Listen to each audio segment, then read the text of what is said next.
Welcome back, deep divers. Ready for another deep dive? Always. Awesome. Today, we're exploring the concept of inner freedom.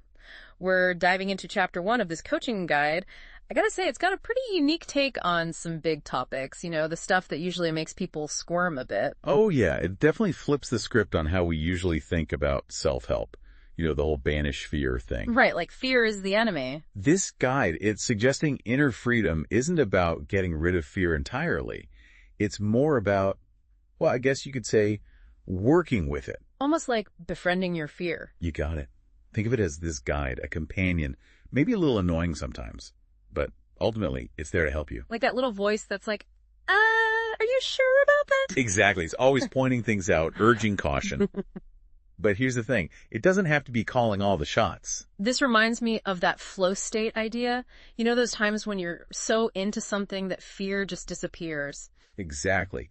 And the source, it connects inner freedom directly to that flow state. Think about a time when you were completely absorbed in something, maybe even lost track of time. Oh yeah, I've been there. In those moments, fear isn't in the driver's seat. You're acting from a place of pure motivation. You're in sync with your true desires. That's the power of this whole inner freedom thing. Huh. Makes you wonder if trying to squash fear all the time actually just makes it louder. Interesting point. And, the source talks about that, like how trying to bury fear might actually stop us from reaching our full potential. It keeps us in our comfort zone, right? Well, they call it the preservation zone. Preservation zone, huh? Sounds a little intense. They use this visual. Picture a coach and a player walking side by side. Okay, I'm picturing it. The player, that's you, aiming for this big dream. The coach, that's that cautious voice in your head. The preservation zone is that comfy space where the coach feels in control, keeping you safe, but maybe a little too restricted. So it's like playing it safe, sticking with what you know, even when there's that part of you that wants something more. Exactly. And that yearning, that tension between safety and chasing those big dreams. The source calls it the pull. The pull. I kind of like that. It can feel uncomfortable, maybe even scary, but they argue it's actually a sign you're on the right track. You're ready to break out of that preservation zone. So feeling stuck or uncomfortable isn't always a bad thing. Not according to this source. They're not about those quick fixes erasing all discomfort. They're saying that real growth, real transformation, it happens when we embrace that middle ground, the messy part. They call it the fear growth zone. The fear growth zone. So we need to get comfortable being uncomfortable. It's more about learning to navigate it. And it's important to have someone there with you, like that coach in their analogy. Makes sense. You need that support system. And speaking of fear, I was really intrigued by this idea of fear being a treasure map to superpowers. Oh yeah, that's a good one. It's like saying our deepest fears are actually clues to our hidden potential, right? You got it. Imagine someone who's terrified of public speaking. Lots of people are, right? That fear, it might actually be a sign of their desire to connect with others, to inspire them, to share their unique voice. Wow, yeah, I see what you mean. It's like our fears are almost trying to protect us from our own greatness. It reminds me of a time when I was totally terrified too. Sounds like quite the story. What happened? Okay, so picture this. Me, petrified of singing in front of anyone. Like my heart would race, palms sweating, the whole deal. I can relate to that. It felt so vulnerable. But then I joined this community choir and things started to change. Really? Yeah, being around all these supportive people, I realized my fear wasn't about my voice. It was about being judged. And once I started focusing on the joy of singing, connecting with the music and the other singers, well, the fear started to fade. My confidence grew. That's awesome. It's a perfect example of how this inner freedom method works. Looking past the surface fear to understand the root cause. And like you discovered, it often comes down to social conditioning. Right, those deep-seated fears of rejection. Exactly. Disapproval, not belonging, all that stuff. So even simple things like asking for a raise. Or voicing your opinion. They can feel like these huge, risky social maneuvers. Exactly. And the source uses these terms, social fear and social play, to describe this whole dynamic. Social fear and social play. I like that. To make it even more relatable, they use these scenarios, like there's one about a person who wants to lose weight. Oh, I know where this is going. The late night snacking. Yep, that's the one. So the inner freedom approach, it's not about willpower or beating yourself up. It's about figuring out why you're reaching for those chips at midnight, right? Exactly. It's about examining those moments when fear takes over. Those pivotal moments that lead to self-sabotage. So for the late night snacker, the pivotal moment is that reach for the chips, even when they know they shouldn't. Right. And then you dig deeper. Ask yourself, what fear is driving this? What am I afraid will happen if I don't eat these chips? Maybe they associate food with comfort or reward because of past experiences. It could be anything. That's the beauty of this approach. You're uncovering those hidden motivations, addressing the fear at its core. And the source has another example about an entrepreneur who keeps self-sabotaging their success. What's the deal with that one? Ah, that's a good one. In that case, they suggest the entrepreneur might be connecting success with some past negative experience. Like what? It could be anything. Maybe they were bullied for standing out as a kid, or maybe a past success led to a falling out with friends or family. So the fear isn't actually about success itself. Right. It's about the perceived consequences, what they think might happen if they achieve their dreams. That's deep. It's almost like we're afraid of our own potential. And this is where it gets really interesting. This approach, it's so different from that traditional self-help message of fix what's wrong with you. Yeah, it's more compassionate. Right. It's about acknowledging that these fears are human. They come from real experiences. And by understanding them, we can learn to work with them, not against them. I like that. So it's not about crushing or banishing our fears. Nope. It's about understanding them, embracing them even. The source even calls out some of those harmful self-help beliefs directly. Oh, yeah. Like what? Well, they talk of banishing negative thinking. Right, like just shutting off those thoughts. Exactly. They point out that it's unrealistic and maybe even harmful. Because you can't just turn off parts of your brain. It's like trying to hold a beach ball underwater. You could do it for a bit, but it's going to pop back up eventually. And probably splash you in the face. Exactly. So instead of banishing those thoughts, they say approach them with curiosity. Like, hey, what are you trying to tell me? Right. What valuable information might they be holding? About your needs, your values, even your deepest desires. Okay, so it's a total shift in mindset. From judgment and suppression to curiosity and exploration. And they apply this to emotions, too. So instead of seeing emotions as the enemy, you see them as messengers, trying to tell you something important. I like that. Emotions as messengers. So this all makes sense in theory, but how do we actually put this into practice? Well, they have a pretty clear framework. First, you got to identify those pivotal moments we talked about, those points where fear takes over and stops you from taking action. Okay, so let's say you identify those moments. Then what? Then you examine them with curiosity. Don't beat yourself up for reaching for those chips. Ask yourself, what's going on here? What am I feeling? What am I afraid of? We're getting all detective on our inner world. Exactly. You're uncovering those hidden fears and beliefs driving your behavior. This all sounds great, but let's be real. Facing your fears can be scary, especially alone. Absolutely. And that's why the source stresses having a supportive guide. Someone to walk beside you through that fear growth zone. Like a coach, a mentor, a therapist. Someone you trust.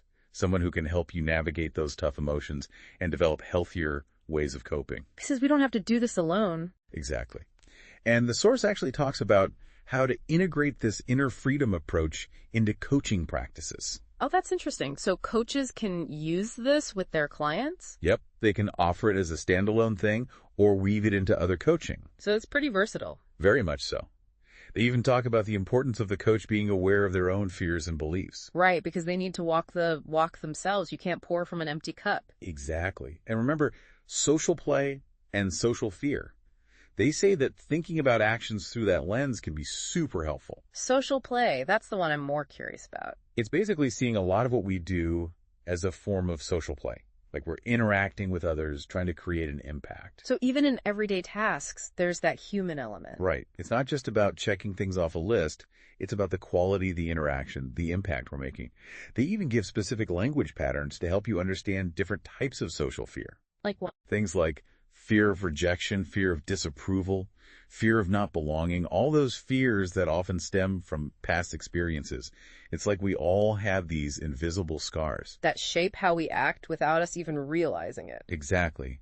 And this method helps you acknowledge and heal those scars. So it's more than just achieving goals. It's about becoming a more whole person. Precisely. They even talk about energy alignment. Energy alignment. What's that? It's the idea that your thoughts, beliefs, feelings, and actions all need to be in harmony for you to truly succeed and feel fulfilled. So how you feel while you're working towards a goal matters just as much as the goal itself. Exactly. They break down different types of energy: thoughts, beliefs, values, feelings, emotions, actions, choices, and decisions.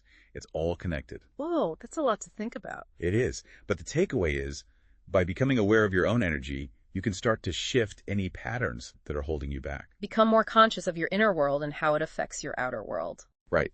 And they give concrete examples of how to use this understanding of energy to create more inner freedom. Like what? Well, they talk about aligning your thoughts and beliefs with what you want to achieve. So if you want to reach a goal, you need to believe it's possible. Exactly. It's not just about thinking positive. It's about aligning your whole energy system with your goals. They also talk about managing your emotions, not letting them control you. Using your emotions constructively. Right. It's like turning them into allies instead of enemies. And then there's aligned action, taking actions that match your values and goals. Walking the walk, not just talking the talk. Exactly. It's about making conscious choices instead of letting fear or habits run the show. Taking control, creating the future you want. You got it. And making choices that are good for you and for everyone else. So inner freedom isn't just about personal liberation, it's about making the world a better place. Exactly. And they even give practical tips for making wiser decisions. Thinking about long-term consequences, getting advice from people you trust. Making thoughtful, intentional choices. Right. And they talk about building a positive mindset, feeling good about yourself, believing in your ability to create the life you want. They even give exercises and affirmations to help people build confidence. They do. This source is packed with practical advice and tools. It really is. And they offer a lot of encouragement, too, reminding us we all have the potential to live freer, more fulfilling lives.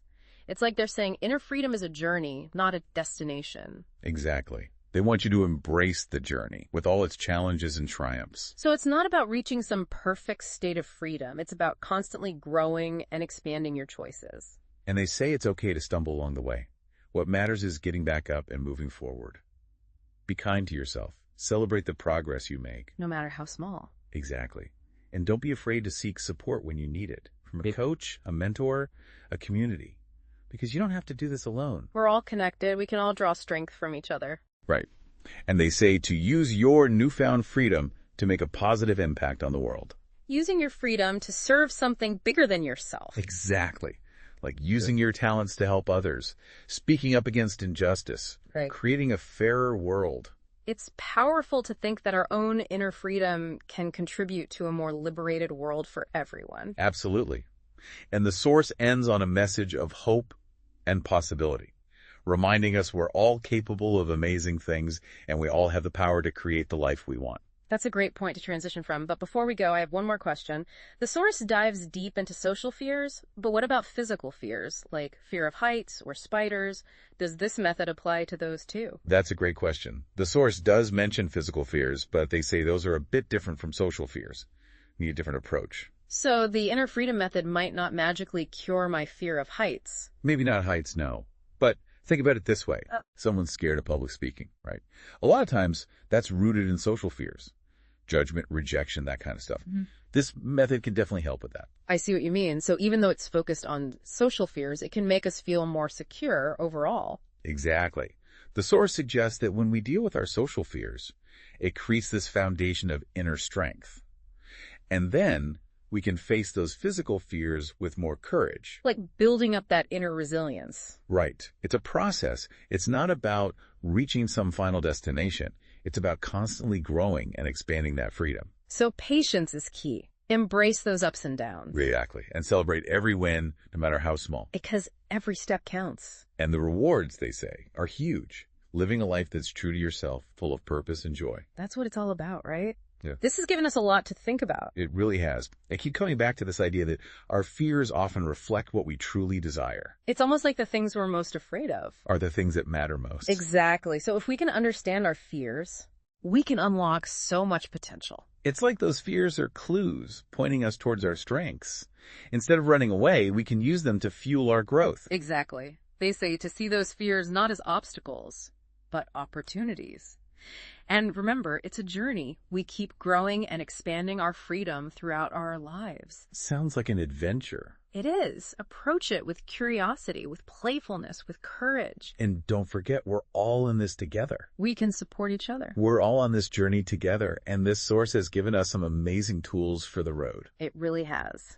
And one last thing I loved. They said that our biggest fears often point to our unique superpowers. So if fear is a treasure map, what superpower is your biggest fear pointing to? Something to think about. It is. And maybe even something to share. Great idea. Head over to our social media pages and let us know what superpower your biggest fear might be leading you towards. We'd love to hear your thoughts. Until next time, deep divers, keep exploring.